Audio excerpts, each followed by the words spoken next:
I'm Ariana Grande. Hi, I'm Cynthia Erivo. And you're listening to the Broadway Podcast Network. Visit bpn.fm to discover more.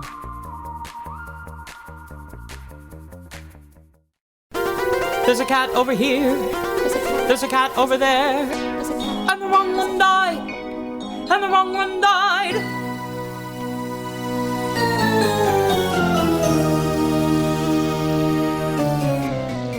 Welcome to The Wrong Cat Died, the podcast breakdown of the catastrophe. I'm your host, Mike Abrams, and today we have another amazing guest. She was a swing in the original Broadway production of Cats in 1992, but she also is directing a production of Cats right now this summer at the Shawnee Playhouse. So welcome, Naomi Naughton, and thank you for joining me. Thank you for having me. I'm happy to be here. I'm excited to talk about your directing, because I'm excited. I love regional productions, and there is an immense amount of them happening this summer.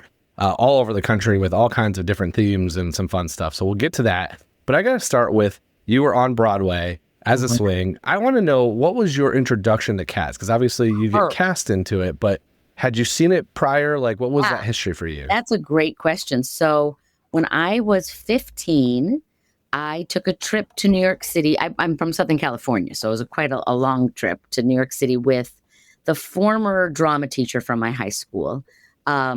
It wasn't really sanctioned through the school, but he sort of organized it. So we paid kind of a flat fee for our airfare, our hotel, and then 3 shows were included with that. And then we also went to TKTS and, saw as many shows as we could. So I think I saw 7 shows in 8 days. Wow. And Cats was one of the shows that was part of the package. So we went to see Cats as a group. And I, of course, knew the score so that would have been like 1985. So I think the show had been open maybe for a year, maybe a year and a half when I saw the show. So it was still pretty new, but I knew the cast recording. I knew that it was all dance. And at that time I was dancing all the time. So a show that was all for dancers, I, couldn't wait to see it. Yeah. So we saw that on that trip, and I don't know the right word. Disappointed is too strong a word. I was so wanting to love it. I wanted to love it so badly, and I didn't love it. And it left me feeling sort of at sea. Like I felt badly for not loving it. Really felt, I didn't dislike it by any means. I just didn't have this, I didn't walk away thinking, oh my gosh, that was life-changing. I loved it so much.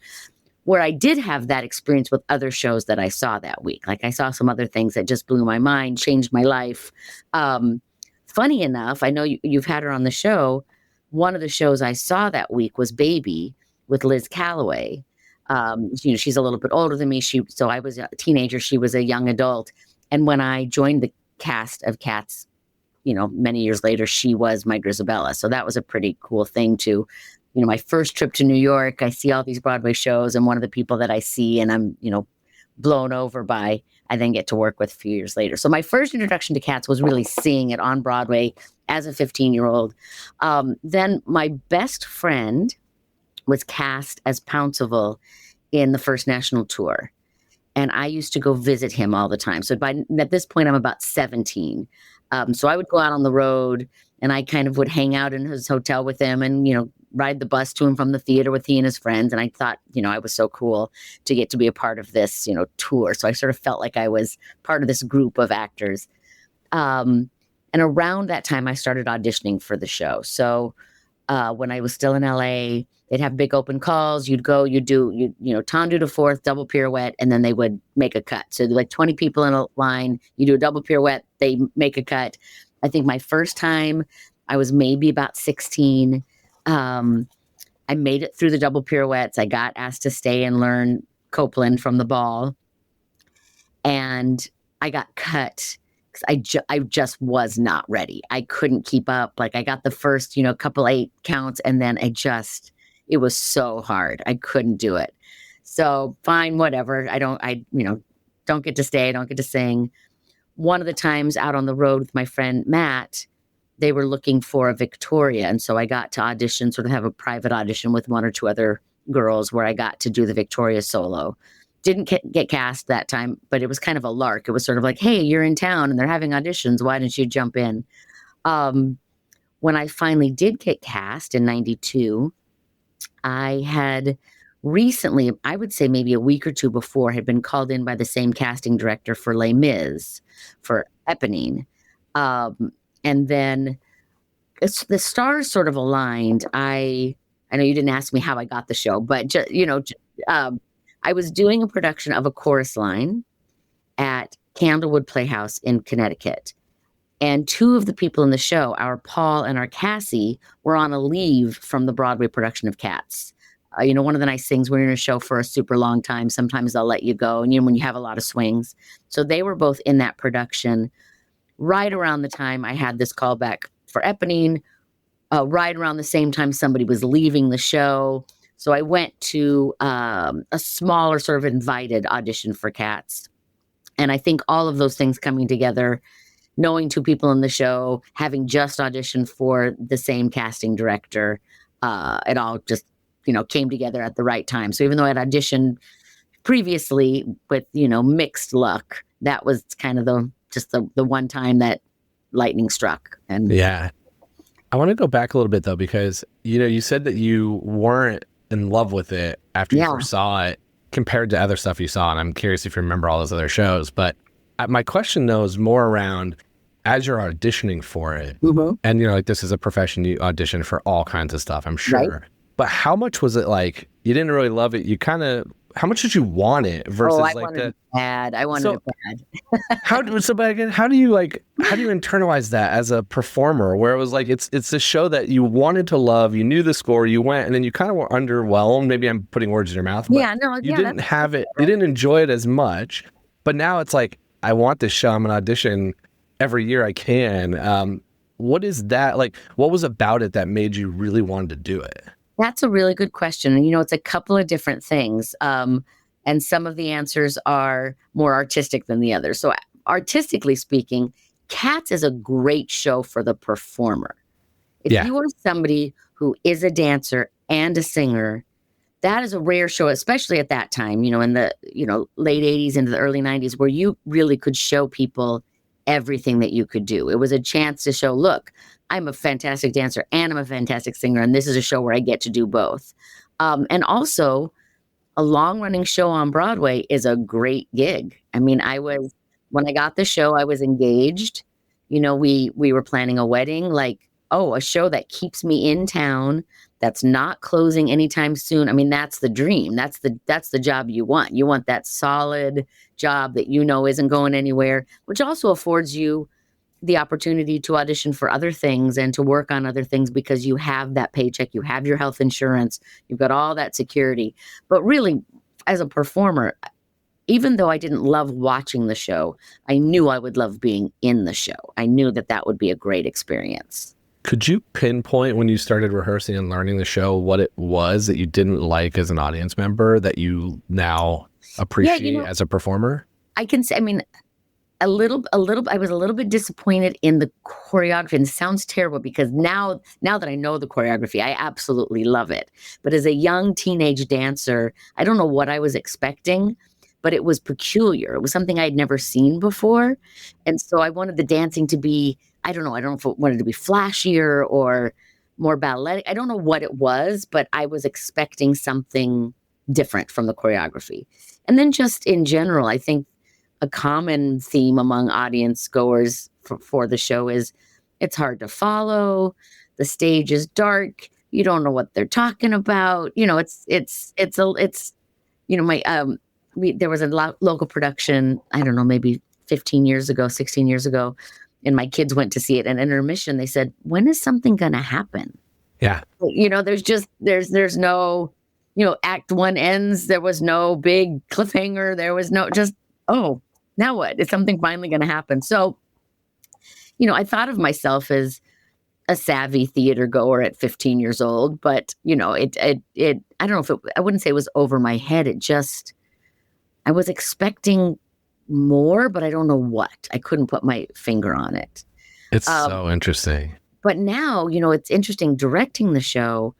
I have all these insights that even as a 25-year-old, when I was in the show, I never occurred to me. I never really thought about. I never gave a lot of thought to the deeper message of the show. And I don't know if it's age, I don't know if it's distance, I'm not sure what it is, but I'll sit down and start directing, and I'll start talking to people about things, and I'll start to cry talking about the beauty of acceptance and forgiveness and being vulnerable enough to open yourself up to accept that kind of forgiveness and all of those things. Like, I get very emotional when I think about what the show is really about. Sure, it's a bunch of grown-up people dressed up like cats crawling around on stage. That's weird, but it's a beautiful, beautiful message. And, the score is incredible and iconic, right? I mean, those songs, anybody who's, my age-ish, that golden era of, mid to late 80s when rock musicals were sort of becoming a thing. This idea that there was, an electric guitar and synthesizer and all these things that were like, they felt so new and so groundbreaking. But at the same time, these incredibly trained singers singing this stuff, but it's got this kind of rock and roll edge. And, it was very, very, that score is just, I will always love the score for Cats. Yeah. I think you hit the nail on the head, though, of what I think is kind of beautiful about Cats, which is that what bothered you as a 15-year-old, I didn't even notice as an honest man, because I'm not a dancer. So like none of it just was, in one eye out the other, I guess. That's not the saying, but I just I was amazed by all of it. Now I saw 2016 first. So I saw Andy Blankenbuehler, but it doesn't matter. You could have put any choreography in front of me and I was just like, I can't do that. That looks incredibly difficult. But I had the same reaction that your kids had, which were, what story am I seeing? And now that I saw it recently, I saw regional production recently, and I now know too much about the story. And by knowing too much about the story, it actually is really insightful and thoughtful. But your first time seeing it, you don't know. I mean, unless you're a super fan or you're somebody who digs in. I go into most Broadway shows blind. I like to go into shows blind. I don't like to know a ton. I don't like to listen before. I just want to know the rough plot in the sense of am I going to be happy or sad, or do I need a drink after? Because I've had that mistake a couple of times where I've walked into a show thinking it's more uplifting and it's heavy. So I just want to know the general theme, and that's it. And I didn't know that about Cats, and I walked out with the same reaction I think as your kids. But now I walk out with a much deeper, oh, that's cool how they did this and they had to do that. So I'm going to ask you some questions about that from the directing, but I want to start with the Broadway side. Yeah. Because you were a swing. You covered, well, at least what I have here written, Bomb Ballerina, Cassandra, Demeter, Grizabella, Jelly Lorm, Griddlebone, Rumpelteazer, and Syllabub. That sounds right. Yeah. Okay. Did you go on for everybody over the years? So on Broadway, I went on for everybody except Grizabella. I went on for Grizabella on the road. A year or so after I left the show, for a month, I went out and covered the alto in the booth, who was the Grizabella understudy while she had a medical leave. And so when I was on the road, I got to do Grizabella 3 times. But those 2+ years that I was on Broadway, I went on for everybody else. Cassandra, very rarely. I'm 5'2 3/4. I'm not a Cassandra. And Bomb, not as often, because they like to have the Bomb be the taller. So you may know this already, and it might not have always been this way at all times, but during my time at Cats, there were basically, in terms of swings and understudies, in the booth, the alto was the Grizz cover, the soprano was the Jenny Jelly cover, and then you had the 2 men who were Deuteronomy, Gus, Bustifer. And then in room 16 at the Winter Garden, there was the tall girl swing and the short girl swing, and then the medium swing. And so you had the dancer swings and the singer swings. I was a little bit of a hybrid, and I don't know that this track always existed. I know the girl who replaced me did the same track. So I was the middle girl swing. So I covered the tall girls, I covered the short girls, and I covered the dancers and the singers. So it was kind of a funny track. But because there was a tall girl swing, she went on more often for Bomb, Cassandra. The short girl swings were supposed to go on more often for Rumpelteazer, Syllabub, but there was a lot of overlap with those. It also changed. I was there for a long time, so it changed over the years. In the beginning, I went on anytime Rumpelteazer was out. I was always on for Rumpelteazer. Then it kind of morphed into, I was kind of always Demeter. If Demeter was out, I was Demeter. That was the thing I was on for the most.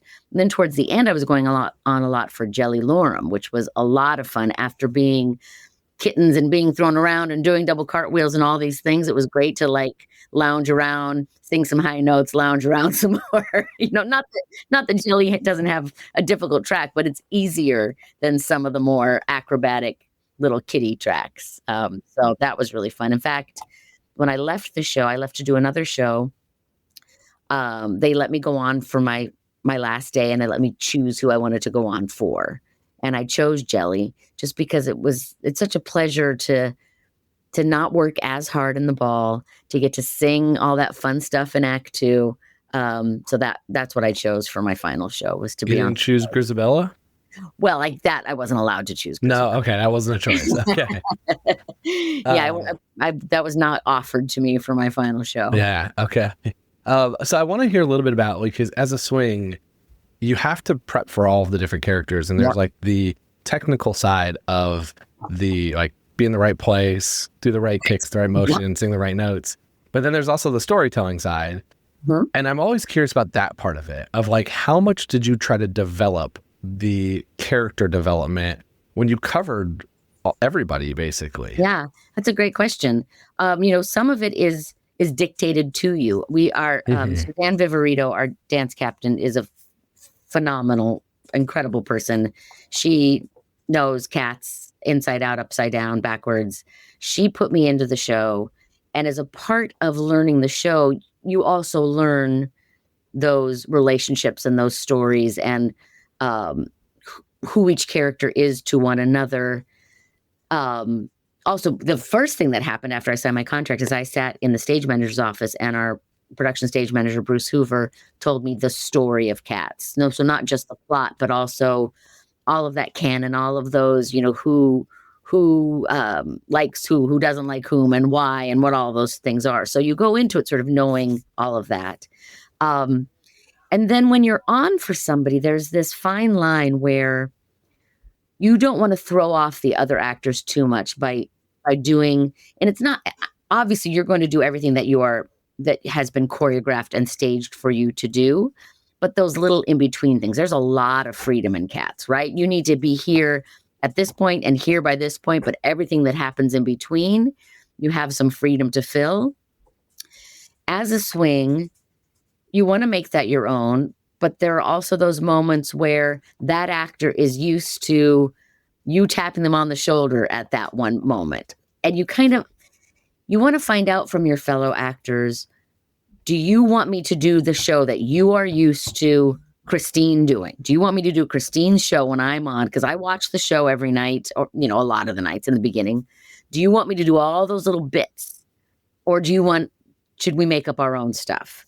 And everybody's different. Some people are very like, I want to go on stage and I want my show to be exactly the way I expect it to be. So if there's a swing on, I want them to do all those moments. But for the most part, most people,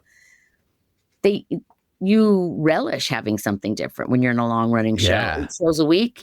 If somebody's on there and they're giving it a little bit of a different take, so you find your moments, and it's different depending on who you're on with. And every what day was it? No, I can't remember. Every Tuesday, I think, we had understudy rehearsal. So whatever day of the week that was, and I do think it was a Tuesday, we would be told at the top of rehearsal who we were going to be that day. So every swing, every understudy, we just ran the whole show and you were somebody different.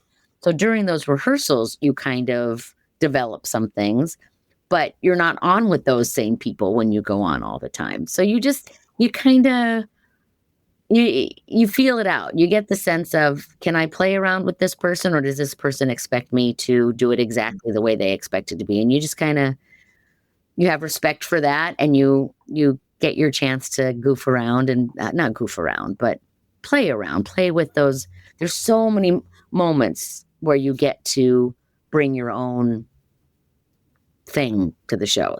I will say, I don't know if it's the most fun I've had on stage is Cats, but as a performer, it's the most creative I've got to be during a performance, where, there are absolutely things that are prescribed 100%. You need to do this. And then there's all this filler, all these little things where you just need to be in this place and tell this story, but do it in the way that makes sense to you, that feels good to you. And that it can change, over the course of 2+ years that I did it. It grew and changed and, was quite fun. Yeah. I think it's a common theme I hear a lot is that there is some freedom because it's cats and the story is pretty loose and there's a lot of those moments. And there's also so much happening that I think a lot of people but like your eyes aren't always on every single cat at every time. So you do have some of those times where you could be a little bit more, mischievous because you're not going to pull away, especially with certain characters. Like it's like almost expected and wanted because that's their personality. My friend Kev would be very mischievous on stage, and he wasn't pulling focus. He wasn't out of character, but he was definitely screwing around. He would grab my feet and drag me around the stage, like things that, nobody told him to do that. That's not in the, none of the swings had that in their books that at this point you're gonna be very silly, but you can get away with it. Plus nobody can see your face because you're in. So it's not only can you get away from it from the standpoint of there is freedom. The stage is very dark. There's a lot going on. People that aren't following, but also when you have face paint, when your entire face is painted, you feel bolder. You just feel like you can try things that you wouldn't try if it was your own face. I don't know. It's dangerous. Yeah. And I think some of it too is like you do this whole like cat school in a lot of scenarios. And that to me is like a cat won't care about about what's happening around them. And so I think like there's almost a little bit of teaching that freedom of like I remember somebody said, and I forget who this was a long time ago, and I think it's very like core to cats is that the audience is just there because you all have decided you'll let them watch the ball, but the ball's not for them. Like it's not for the audience, it's for the Jellicle cats. Exactly. And so it's like you're lucky to be there and we're just letting you and we don't care that you're there. And I find that like very cat-like. Like that's very much I don't care that you're around. That's fine. No 100%. Big deal. And that's by design, right? Like that's We're going to take a quick break and then we'll be back for more of The Wrong Cat Died. Okay, I want to talk about your directing now of this because you did it for years, obviously have close ties to it. What's it like being on the other side of the table of like now being in charge of telling that story and sitting down with people and teaching the choreography and kind of doing everything in between to put this on for, multiple weeks in a theater? It's a lot of things. It's terrifying. Yeah. It's also very sentimental. Cats was a really happy time in my life. So revisiting these movements and this music and this story brings back incredibly happy memories and sadness for friends that I've lost over those ensuing years. And, that part of it is really fascinating. But as I touched on before, I'm discovering things about the show that just never occurred to me. I didn't, I was joking with somebody yesterday. I was 24, 25 when I did the show, and I thought I was a big grown-up person because 24, 25 felt old to me. Now I am quite a distance from that age, and I realized how much I didn't know and how uncurious I was. I knew what I needed to know about the storytelling, and I never gave too much more thought beyond that. So when I have these young actors asking me questions, I'm sort of realizing the answer as it's coming out of my mouth, or as I'm giving certain direction about what story we're telling, I'm discovering things about the show literally as I'm saying them. And it's very cool.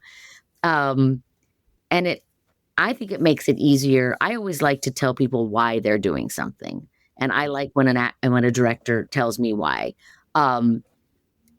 So that makes it, I think it makes for a richer story, even if the audience still is like, I don't understand what just happened. But anything that we can do to make that easier, if anything that we can do that I can do as a director and as my actors can do as performers to help tell that story as clearly as you possibly can when you are working with lyrics that come from poetry from quite a long time ago, very, very British, right? A lot of these words are not words that we use in life. Whatever we can do to make that story come across. So the more we understand why we're doing it, I think the easier it is, even if it just makes it a teeny bit clearer to the audience, that, but I'm loving the experience of, it's also great. This is such a stupid thing, but I never, since moving to the Poconos 21 years ago, for a long time, I didn't really talk about my career. I didn't want to be like that person who was like bragging, right? Yeah. But this is a space where I get to tell all these stories because they're relevant. Me telling all my Broadway cat stories, these people they want to hear them, and it's helpful, and it's really fun for me to just like let loose and tell all of these fun stories and experiences. So I'm loving that part of it too, where it's not self-aggrandizing. It's not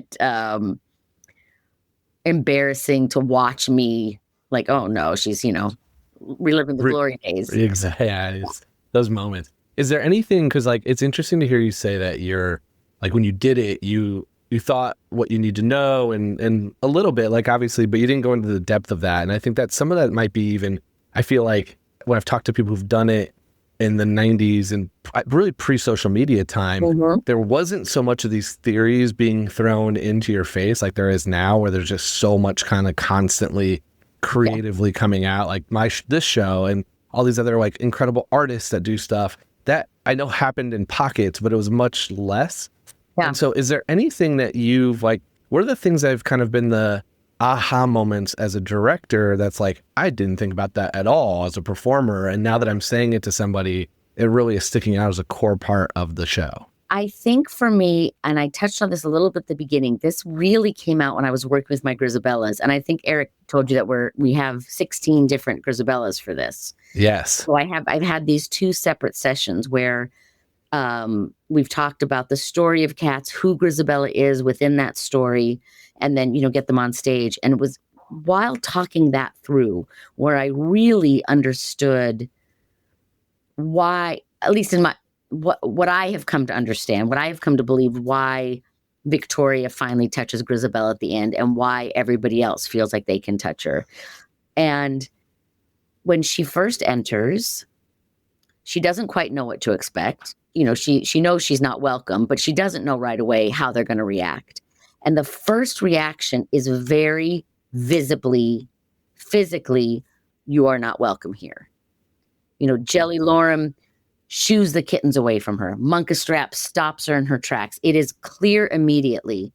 And she, in that moment, puts on that false pride, that you can't hurt me shell. And, she exits that scene with that sort of false, and there's that bitterness, there's a little bit of anger there. And so she's closed herself off in that moment. In Little Memory, when she enters again and they say, we're just leaving, she gets to have some vulnerability in that moment because nobody else is there besides Old Deuteronomy. As far as she knows, nobody else is there. So that's the only time she's vulnerable. What she has shown them before is that tough exterior, that bitter, what they're expecting from her. And it isn't until Big Memory where she allows herself to be vulnerable, where she opens up. I never really thought about, that's when she says, open up, enter in. I never thought about the fact that those lyrics, she's literally saying, okay, I'm opening myself up to accept that forgiveness. And I think up until talking that through with the Grizabellas, I really just sort of thought they finally, by the end, come to accept her and feel sorry for her, kind of, like it never occurred to me that she's showing themselves a part of her. She's showing them her pain. She's showing them her vulnerability. And obviously the kittens from the beginning want to be a part of it because it doesn't occur to a younger person, a younger cat, that there's anything wrong with this person, right? It's the adults. Plunkastrap really sets the stage. He can say, go ahead, let's accept her back in. And he makes it very clear from the beginning that that's not going to happen. Yeah. So that was really revelatory to me, that it's not just that they soften to her. Obviously, I knew that the big memory was pivotal, and the things that she was saying touched them in some way. But it never occurred to me that it was because she opened herself up and exposed herself and says, I think, now we have the words for speaking your truth, right? That wasn't something that wasn't a phrase we had back in the 80s and 90s, but she chooses to speak her truth, lay it all out there, take me or leave me. I've said my piece. Now I'm leaving, and you can live your lives, whatever. Like, this is, I've left nothing unsaid. And because of that, I think, the kittens always want to touch her. They're always interested. Victoria starting it, it's like the floodgates open and the permission is granted for anybody whose heart has been softening, whether it's throughout the show or not until Big Memory, when they hear that for the first time. The floodgates open, and it's just that I get goosebumps and I get teary-eyed when Victoria, when the touch happens, and the trumpets start, and then that first group of people just flock around Grizabella. I love that moment so much. It means more now to me. Yeah. That I've lived more life. Yeah, definitely. You kind of referenced some of the one of the questions I wanted to ask you, which is you had multiple Grizabellas, and I've been fascinated by the regional productions. Like, everyone's taking a slightly different tweak ever since I don't know if it's the Jellicle Ball, the Ballroom Cats that kind of started it, but there's circus cats in Aurora, Illinois. There's amusement park cats in Lancaster at the Fulton Theater. At the Paramount with circus cats. There's somewhere in Texas who's doing like cowboy cats. Are you how much are you tweaking anything to kind of like have some of this? Like 16 Grizabellas is a lot of Grizabellas. Like, that's a very unique spin on it. You truly are making a different Jellicle choice every night. Yeah, exactly. But is there anything else you're kind of tweaking, or are you staying pretty core to the show besides that? And not only am I staying true to the show, I'm staying true to the 92 to 94 version, because even the Broadway show, obviously when a show opens, it locks. You can't change anything. But that doesn't mean you don't make tweaks throughout the years and things. Yeah. Different musical directors have different dynamics that they bring in. And Jillian and Trevor would come back every few years. And when they did, I was there for one of the times that Jillian had, a rehearsal with the whole cast. And she made just the tiniest little changes, like something that used to be on 7 is suddenly on 8. A focus that was up now is, suddenly stage right. Like these little bitty things. So I keep telling the cast, go ahead and watch the 1998 movie. That's what I call the movie. I don't call the movie. The movie. We'll stick to 1998. And, whatever they're watching, I keep telling them that's fine to watch those. It's great to get the feel. But understand that when I teach it to you, I am teaching you a very specific moment in time. The choreography, the beats, the storytelling that I'm giving you is what I personally know. So I'm being very pure to that, to an extent. I also have a very mixed group in terms of their dance training and their dance abilities. So I have a big cast. I have 31 people in the show and a very small stage. So there are, I have a Jenny Anydots who is an incredible dancer. So her number, I've actually turned over the choreography to our Mistopheles, who is a wonderful tapper. It really features her. Whereas, historically, Jenny is kind of fake tapping. Everybody's tapping around her. But our Jenny is a really, really good dancer. She's also doing boys ballet in the ball because she's a lovely dancer. I'm being untrue to the story with some of what I've done in the ball so that I can highlight everybody's strengths, so that everybody who is featured feels comfortable doing what they're doing. So that, that means that maybe people you're used to seeing do certain sections of the ball are doing different sections of the ball. And that does impact storytelling to some degree, because all of those moments are there for a reason. So I've justified them in my own way. I'm not making them arbitrary. Every moment has a reason. But with the Grizabellas, not only is it 16 different Grizabellas, but they are also different genders. We have a handful of what you would consider a typical Grizabella, a 30 to 50-year-old, mezzo, who's singing Grizabella as you would expect. We have a gender fluid performer, we have a drag queen, and we have 2 cis hetero men doing Grizabella, and they are playing Grizabella male. They are and they're both trying to sort of find who their Grizabella is, why he left, why the other cats have sort of shunned him. So it's been really interesting talking to them, sort of giving them the story I need them to tell in terms of that redemption and forgiveness, but letting them decide for themselves, all 16 of them, where has Grizabella been? Is it an addiction story? Is it what exactly is it? Why has she fallen away? Why has she come back? One of them said, why does she come back now? Like, is she recovering and gone through the 12 steps and is looking for forgiveness? Has she hit rock bottom and she has no other place to go? Has she been trying every year? And what is it? Why is she here tonight? And I'm letting them all kind of find that for themselves and let that come through in their own characterization of her. But in terms of what that means for the other cats, and you touched on the fact that it really is a different choice. It also is, they're not rehearsing with the rest of the group, because there's no clean way to have 16 different people coming in and out. For sure. So when they arrive on stage for their night's performance, all those other cats are genuinely reacting to that new person.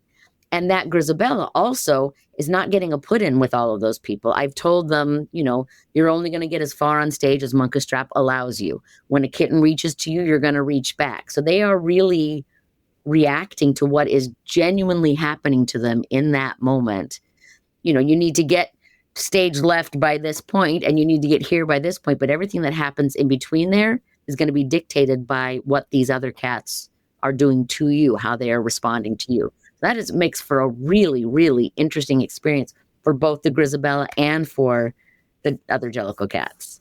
Yeah, it makes it really true, though. And I've heard a few examples of directors in, I forget which productions, I've talked to too many, but where they purposefully held out the Grizabella from the rest of the rehearsal process. So that way there was some genuine discomfort and this is a new person to us. We're a family who've been crawling around together in rehearsals, and we've built those bonds, and now here's this newbie. Mm-hmm. And it's almost like you're having that kind of same moment, probably a little bit out of need, but also probably out of being able to kind of build that into it's going to be a very genuine moment on stage when they get to that big memory, especially to where that's going to be the only time or the first time that they have that. And so there's going to be a separation of the Jellicle cats who have been doing this many times and the Grizabella, which is the story. And so it's such a cool thing to hear. It's a very method in its own way of it's this is a version of method acting, but by need. And I love that you have, it's cool that you have 16. Are they each getting 2 performances? Or are they each getting one? One each. Yep. One each. Wow. Okay. Yeah. That would really ruin my argument of trying to have a different Jellicle choice, because I would feel very bad of it's your one time doing this show for Grizabella. It's really interesting. And it, you touched on something too, after being in the show for 2+ years, where every time I was on, I was getting to play with all of my friends for 2.5 hours. And then when I went out on the road and when I got to finally do Grizabella, who's on stage for 8 minutes, it was so lonely. Yes, you get to sing the big song that everybody wants to hear. You get the longest, loudest applause. Everybody wants your signature when you come out of the stage door because you sang the song. But I would much rather roll around on the stage with my friends than sit in my dressing room come out, have people dislike me the few times I'm on stage. Like, it's really a really lonely track. Lonely.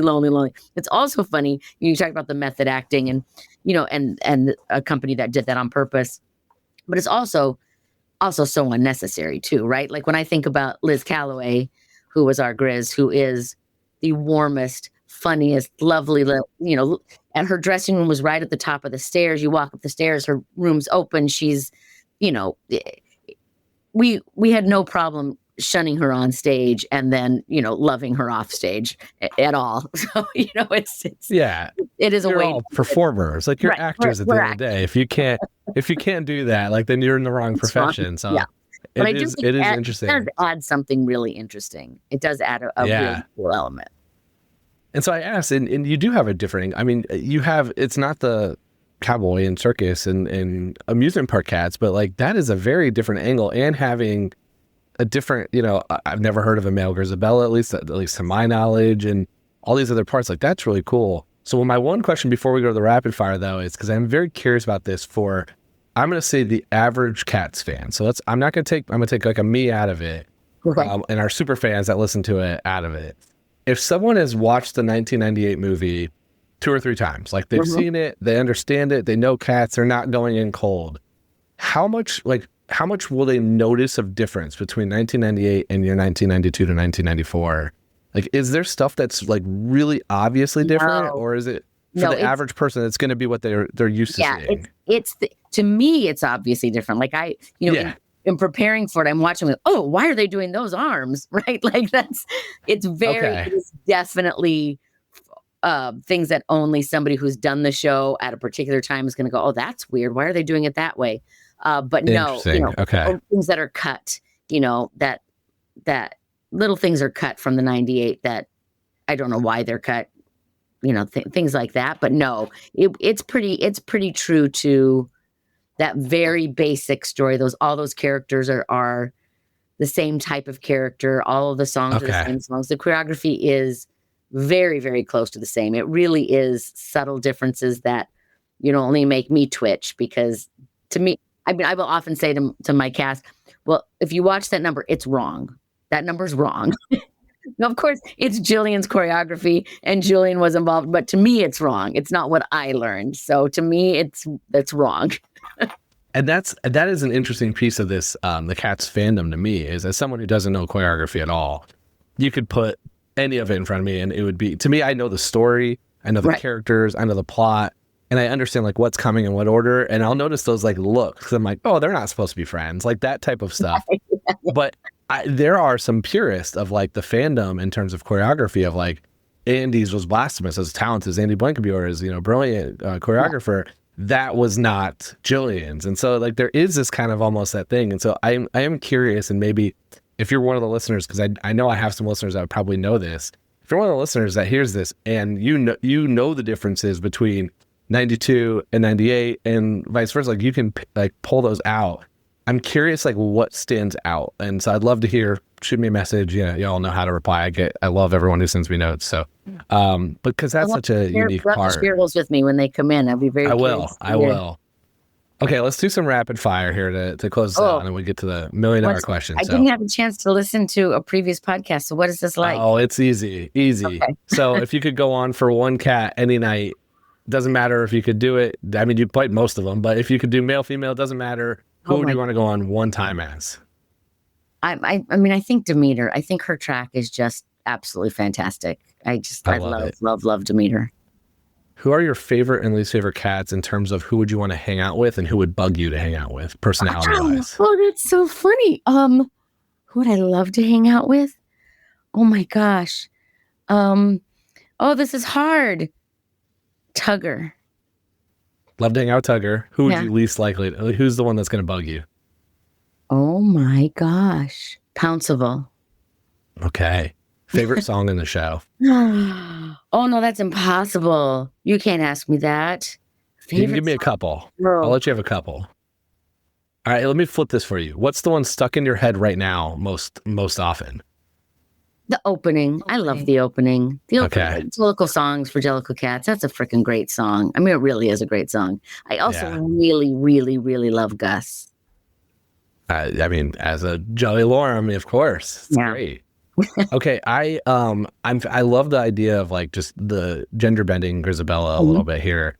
So if you could pick a male Broadway star to be a Grizabella, who would your dream cast be? Wow, that's a really good question. I'm so bad at remembering who I like or what I like about them. I mean, my favorite male voice right now is Norm Lewis. Okay. Like, I would love to hear that, like that rich but a little bit of sassiness. Like that would be gorgeous. That would be really interesting. And then my $1 million question. Uh-oh. And you're doing this a little bit to almost make it challenging, but I've argued at length I don't think Grizabella is the right Jellicle choice. So I want to hear, Naomi, who is your Jellicle choice and why? And you are picking a different person every night, so I don't know if I count that as a win. I don't. This is a very good question for me right now as I'm discovering like what the show is more about. Like, is the Jellicle choice based on what they have shown that night? Or is it based on something else? Right? So, if it's based on what you have seen as an observer that night, it's probably Gus, because there's such a melancholy to his story and his reflection on where he's been. And you want him to be able to go back and relive it, right? Like you want that for him. But at the same time, he had that life, and that's wonderful. Does he need redemption? He hasn't done anything wrong, right? There isn't anything. Yeah. So if it's a matter of who needs that redemption, I mean, it's Grizabella. She needs it. Yeah. You're asking one of the most important questions, but I think the other most important question is, what's the Heaviside Layer? Like what does it mean to be chosen? I don't know. Here's a quick story for you that I've told my cast too. My youngest son and I have been, for the past few years, we've just been going through Broadway cast recordings. Whenever we're in the minivan together, we start at the beginning of a show and we listen to it as long as it takes to get to the end. And when we got to Cats, he'd never heard it before. We're driving around. He's asking me questions. And, I explained that one cat gets chosen to go to the Heaviside Layer. And at this time, he's maybe 10 years old. And he says, oh, so she dies. And I said, yeah. No, nobody dies in Cats. He's like, they just get to come back again. He's like, so at the end of the show, they kill somebody. I'm like, no. And as he's saying it, I'm realizing, what did I think happened? I never gave it any thought. She goes to the Heaviside Layer. What does that mean? What does it mean that she comes back? Does she come back to this tribe? Does she come back as a kitten? Does she come back as who she is now? What is it? I never gave it enough thought. It just was. Yeah, of course. Grizabella goes to the Heaviside Layer. She gets another chance. What does that mean? I don't know. I have no idea. So, if the Heaviside Layer is heaven, but she gets to come back. So what? So I don't know. Is it a place where she goes and transforms to a new kitten who is going to be at the ball next year? I don't know what that means. But if you're just talking about what does Monk say and come back to a different Jellicle life, to get to be different, right? Gus doesn't need to be different. Gus had the life that he wanted. He had a theater career. That's who he wanted to be. Grizabella can have a chance to be different, to make different choices, to make better choices that don't cause her so much pain. Like I don't know who. So obviously the title of your podcast comes from not thinking it should be Grizabella. So you must have an opinion about who you think it should have been. I mean, the title of the podcast is the first thing is, I think your son and I have identical views on the show as a reaction, because I said the same thing as like, why'd they kill that cat at the end of the show? and that was my first reaction. So the show started on the joke that I saw Leona Lewis, and I thought I saw a very weird X Factor. And so to me, that the Jellicle choice was like an X Factor, like an American Idol singing competition, and you're judging because they each come out and they do their thing, and you get a little backstory, and you get the package before, and then you pick one. And I think Grizabella is compelling, but to me, I was going to put Tugger and Mistopheles together as a boy band and send them up because those two songs really were entertaining. They're the ones you remember. You sing them. I had a blast in those two. Those two were super fun in very different ways.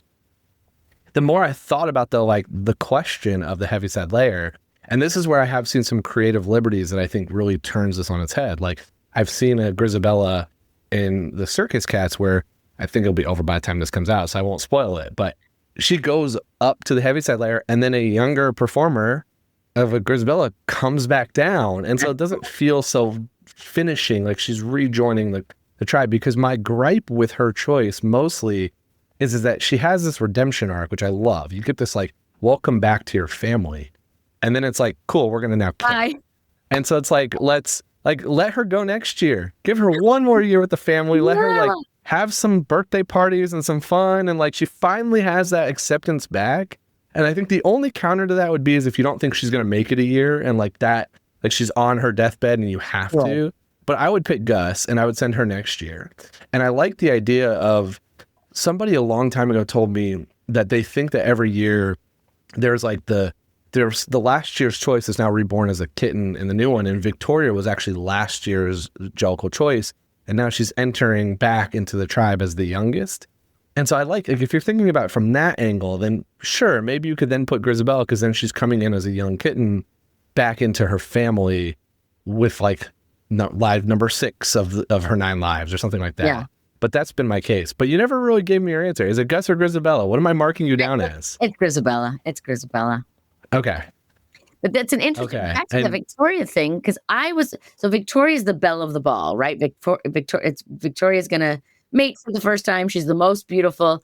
If she's last year's choice, that doesn't work in the sense that I was always taught that Grizabella was the Victoria. Like when she was younger, she was the belle of the ball. So does that mean that Grizabella just keeps going round and round? She's the belle of the ball, and then she gets shunned, and then she comes back to the belle of the ball again?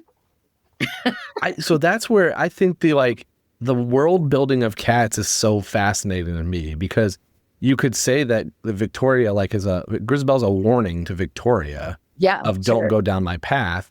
And yes, I could see that world where Victoria or where Grizabella was the belle of the ball and was the Jellicle choice. And you do this, you get 9 versions of this before you're done. And it's where you are in that cycle. And it's kind of fascinating. I do think the Victoria theory comes from the newer movie, though. Okay. Because they kind of threw her in the beginning, and like she kind of is the eyes and the narrator in a weird way. And so it kind of feels... Yeah, I don't... stick to 1998. Yeah.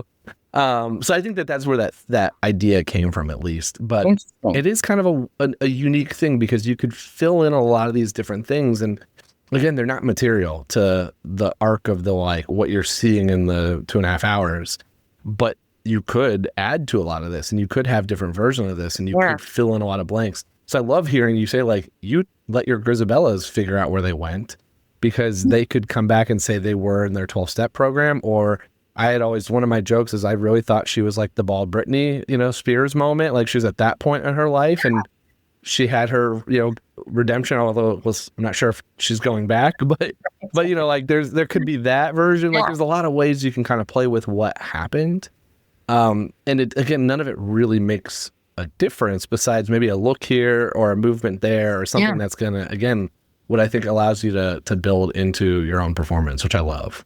That's very fun. It really is. And it's interesting when people ask me questions and I realize I don't know the answer, because I you ask me questions, my cast asking me questions, some of it, and that's art too, right? Like sometimes there isn't a definitive answer to what is the Heaviside Layer. Well, there's not. And I kind of point back to this because there are so many, I've interviewed so many different cast members, and there are some that Mungo and Jerry, are they, Mungo, Jerry and Rebel Teaser, are Are they together? Are they siblings? Are they related? Like, there's not a definitive answer to that. There's not a definitive answer with Bombellier and Demeter. And there are like a few that are very clearly spoken out. Like, this is for sure happening. Right. And then the rest is really open to cast members and interpretation.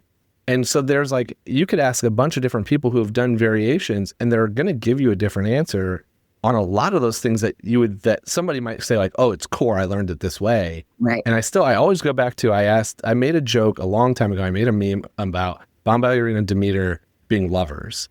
And I angered a lot of people because half the group was like, they're sisters, they can't be lovers. And the other half was like, no, they're best friends. And then so like, and I put a poll out and I got a dead 50-50 split between the two. Crazy. And so, and it was with performers too. Like people who've done the show, I still had a 50-50 split.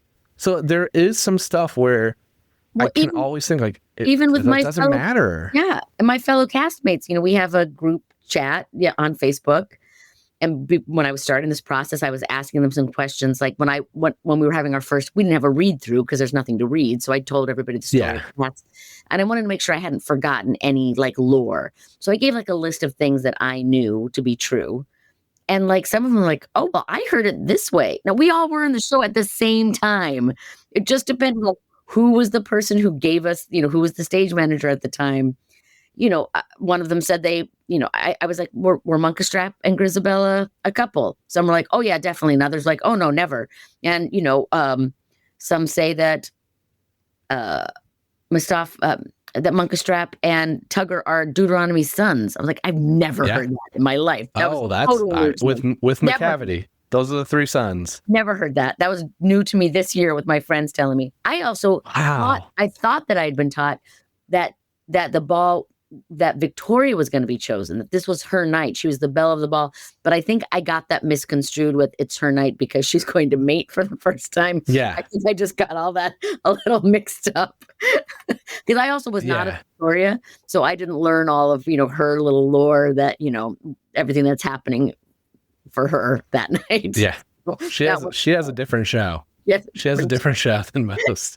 Well, this has been so fun. I'm so glad that you're getting to like relive it too in such a unique way as directing, and I'm getting to kind of do your moment in time version. And I love the creativity of the different Grizabella every night. Like that's such a fun twist to this, and it's got to be such a cool experience for them too to be able to all go out. Like I can't even imagine their family and friends in the audience like every night, like right, they know that that's their night. That's got to be really cool. And I have to give credit for this to our producer Midge McCluskey, who runs the Shawnee Playhouse. She came to me with the idea and asked how I felt about it. She chose the Grizabellas. She knew that she wanted it to be very diverse and different.